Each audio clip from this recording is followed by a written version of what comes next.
Hi, my name is Riley Maanum. I'm running for City Council in Moorhead in Ward 1, and I live in North Moorhead. Okay. What are the most important issues in your race? There's three of them, and two of them are somewhat put together, but from all the conversations I've had with people in my ward, economic development would be the number one thing. Along with that, the property taxes are attached to that, and I can talk about that a little bit more when I get into it.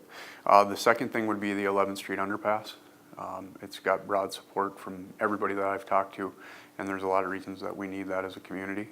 And then the third thing would be obtaining permanent flood protection. And by saying permanent flood protection, I mean utilizing what comes out of the governor's task force. And I can get into that more too. Okay. And how would you address those issues you just identified? So with economic development, I had said that property taxes kind of complement that. The main reason being the only way to keep our property taxes competitive with neighboring communities is to bring in more businesses and people. And so that's where the economic development comes into effect. It's really hard. I'd like to say that we could bring property taxes down, but I know how difficult that is. So it's very important that we bring in more businesses and people to spread that out and broaden our tax base. This can be done through tax incentives. They already have the Renaissance zone in downtown. I think that's a good start. I think we can continue to strengthen that.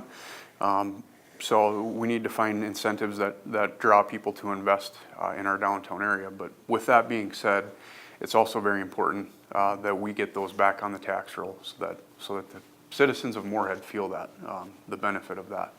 So it's important that, some people are against tax incentives. I think that they can be utilized in a good way, but we need to realize that it's equally important to make sure that that's set up so that they can start paying taxes again too.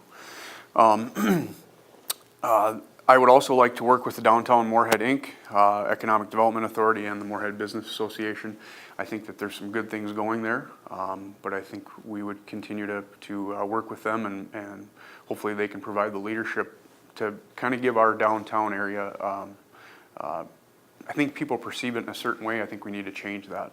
I think we need to be willing to compete with our neighboring communities. I don't think that's a bad thing. I'm not saying we need to beat Fargo by any means, but we can certainly make Moorhead our own downtown, and it can be different in its own way. I think that we need to work with the citizens of Moorhead to make sure that the businesses that we are replacing or are going to be new in the downtown area are what we're asking for. And we maybe have missed the mark on that in the past a little bit, and I think we can do a better job of that. I think we also, I would use my relationships that I have with state legislators. In my current job, I work a lot with them, and I got good relations with them. So I would work with them to make sure that St. Paul's not sending us unfunded mandates. I think, unfortunately, in our state, it happens a lot now. What's good for the Twin Cities is seen as being good for our whole state, and I don't think that that's the case. So that's something that I would work with them on, and I think I could provide leadership in that area. I also know that we are a university town. We got 3 universities. I think that we need to utilize that. Not only, having the things that college students want when they're in college, but also making sure that they have some jobs when they get out of college. So those would touch on the economic development and property taxes. The 11th Street Underpass, it has overwhelming support from everybody that I've talked to. I would utilize my relationship with our state legislators to continue to move forward on that. We need it for safety reasons, obviously. Our fire department is located right on 11th Street. So that would be important, but I also think we always hear we want to revitalize downtown.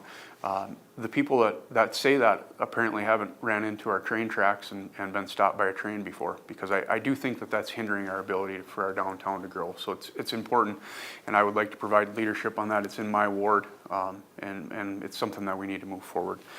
And then also the permanent flood protection. It's very important for our community. I have to be honest, when I moved here, I was somewhat on the fence on this. I do think that there's a lot of good things in this Plan B that's been put forward by the governor's task force, but I think that there's areas that we can improve within that also, and I would like to work on those. So my wife works for Sanford, and we have a young daughter now, and so it's very important though that our community does have that, not only for our residents, but also for the jobs that they have. And what differentiates you from your opponent, and why should someone vote for you? One of the main things in my current job, I work a lot with state legislators, like I said before, and I would utilize those relationships to try to move forward and make sure that Moorhead's being treated fairly and also taking advantage of any funding that we can get at the state level. So that's one thing. I grew up on a farm. I still farm with my mom and dad when I do have time to do that. And so I grew up, learning the value of hard work. So I would commit to the citizens of Moorhead to work hard for them. And also, I have no personal or political agenda in this. I want to make our community better, and that's truly why I'm doing it. So I would promise to the citizens of Moorhead that I would do this with honesty and transparency, and I certainly would keep all personal and political agendas out of this. It would be for Moorhead.